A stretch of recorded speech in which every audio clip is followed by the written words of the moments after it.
vídeo de hoje eu vou falar sobre 10 erros de pronúncia que causam mudança de significado no inglês.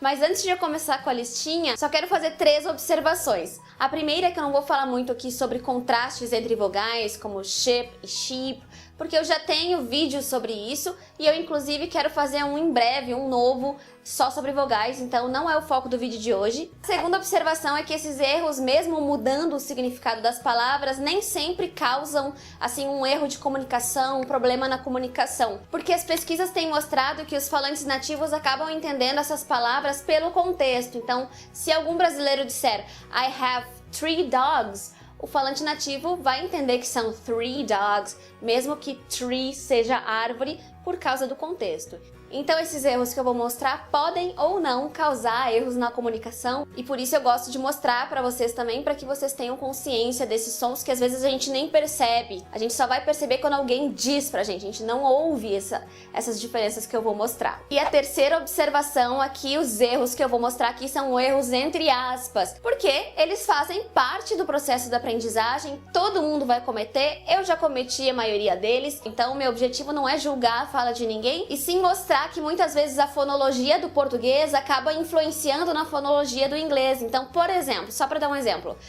em português os sons t e ch, tia e tia, não distinguem significado, né? Eles não mudam o significado da palavra. Tia e tia são a mesma coisa. Mas em inglês vocês vão ver que muda sim, porque cat é muito diferente de cat. O primeiro erro é inserir a vogal I onde não existe no inglês, na verdade. Então, por exemplo, uma palavra como have, ter, a palavra termina com som de v, have. Mas como a gente não tem palavras em português que terminem com som de v, não tem nenhuma palavra, a gente insere um i para que essa sílaba fique parecida com a sílaba que a gente tem no português. Então, uma palavra como have acaba se tornando heavy no falar brasileiro. Só que aí a diferença é que have é o verbo ter e heavy é um adjetivo, pesado. Então, inserir essa vogal transforma um verbo em um adjetivo. E eu vou dar outros exemplos para vocês perceberem. Uma palavra como wind.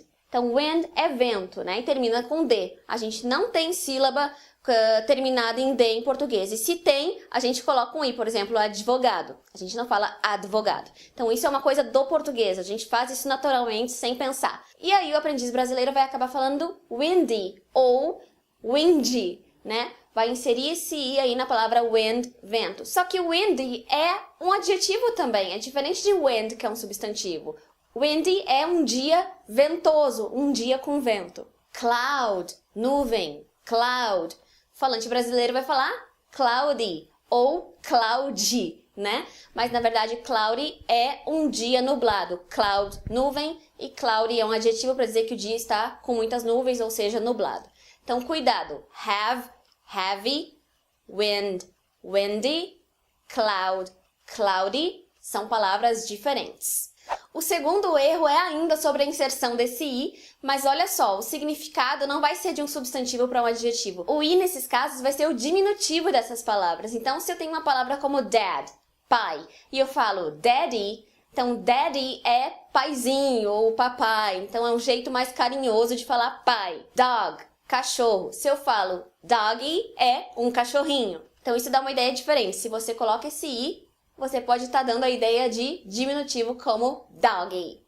O terceiro erro está relacionado àquilo que eu disse lá no começo do vídeo, que é o uso de t e ch, que são diferentes no inglês, eles são fonemas distintivos. Então, se você tem uma palavra como cat, gato, se você fala catch, isso já não é mais gato, isso é o verbo pegar. E se você ainda coloca um i depois de catch e fala catchy, isso já vira um adjetivo. Então, cat, catch e catchy são palavras totalmente diferentes no inglês. O quarto erro que a gente acaba cometendo por influência do português também é não fazer o R retroflexo no início de sílaba. Então, traduzindo, uma palavra como hat é completamente diferente de uma palavra como rat. Então, hat é chapéu, rat é rato. Então, os sons r e r no inglês são fonemas distintivos também. Então, eu vou dar outros exemplos. Home e roam. Então, home, casa, roam, Roma. Habit, hábito e rabbit, coelho. Então, são palavras aparentemente iguais, mas tem essa diferença entre h e r. Habit, rabbit. O quinto erro envolve um som que vocês já estão cansados de saber que não existe no português, que é o som do TH, o th. Então, uma palavra como three é muito diferente de free e de tree. Então, olha só. Three é o número 3. Então, tem o TH seguido de r. Three. É meio difícil até de falar, assim, né? Mas aí, como não existe esse som no português, muitos brasileiros vão fazer um F ao invés de fazer o th. Só que aí isso se torna outra palavra, que é a palavra free, livre. Então não é mais 3, é livre. E por influência da escrita, muitas pessoas também substituem o som de th pelo T. Então acabam falando tree para se referir ao número 3, por exemplo, só que tree significa árvore. Então vou dar outros exemplos aí. Se você falar death com TH no final, isso significa morte. Mas se você falar deaf com F no final, isso significa surdo. A palavra through significa através de, mas a palavra true, sem o TH, significa verdadeiro. E se você ainda não sabe produzir esse som, eu fiz um vídeo bem detalhado ensinando a posição da língua. Vou deixar aqui no card. Assistam depois de assistir esse vídeo. O sexto erro é de uma palavra bem específica, que é a palavra curso em inglês. Muitas pessoas falam curse, mas na verdade é course. Então, course é curso, English course. E curse é uma maldição ou amaldiçoar. So, I'm going to the English course. E não to the English curse, porque senão seria a maldição do inglês. O sétimo erro está relacionado a vogais, mas são palavras bem específicas. São essas 4 palavras que estão aparecendo aí na tela. Então, a primeira é bird, passarinho, pássaro, bird. A segunda é beard, que significa barba. Então, muita gente vai falar bird para barba, mas é beard.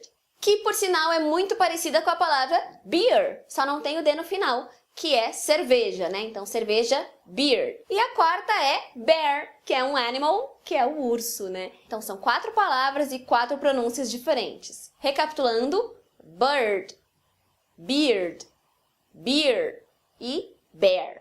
O oitavo erro diz respeito à diferença entre os sons sh e t. Então, em inglês, a palavra shoe significa sapato, mas a palavra chew significa mastigar. Wash, lavar. Watch, assistir. Cash, dinheiro. Catch, pegar. O nono erro é uma palavra bem específica também. Eu já vi várias pessoas falando skull, I'm going to skull. Mas na verdade é school mesmo, I'm going to school. Então escola é school e skull é caveira, não tem nada a ver, né? É o crânio, né? Skull. Então cuidado para não dizer que você está indo para caveira, porque você tem que ir para school e não para skull. E o 10º erro é confundir a pronúncia de palavras como essas duas que estão aí na tela. Então muita gente vai falar law como low, por causa da escrita. Só que no inglês tem essa regra que palavras com AW vão ter o som de O de avó, o mesmo O que a gente tem em português. Então, por exemplo, ló, só. Então, é super fácil produzir essas palavras e as pessoas acabam produzindo low. Só que ló significa lei e low significa baixo. Dependendo do contexto, pode significar outra coisa, mas significa baixo.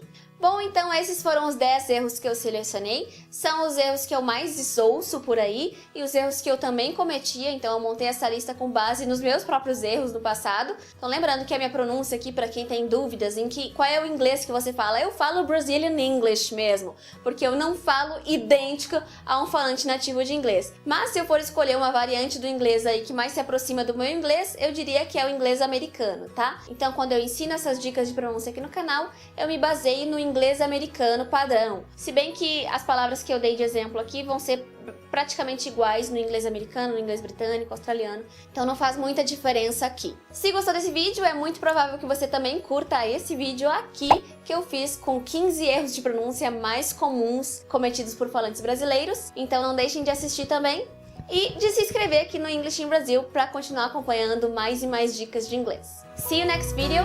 Bye!